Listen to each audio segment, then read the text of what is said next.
মূসা নবীকে আমার আল্লাহ স্বপ্নে দেখাইলেন, এ মূসা রে, গতকাল তোমরা যেই লোকটাকে জঙ্গলের মধ্যে ফালাই দিয়েছো, যাও যাও, ওই লোকটা দুনিয়ার থেকে বিদায় নিয়ে গেল, তোমরা তার জানাজাটা পড়ায়া কবর দিয়া দাও।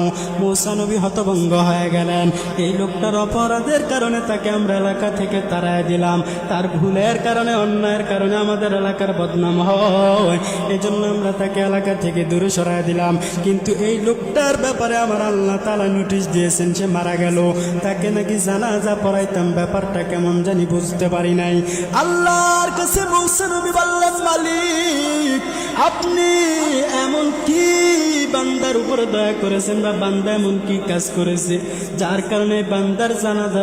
ইমাম আহমদ ইবনে হাম্বল জানাজায় ও ছাত্ররা,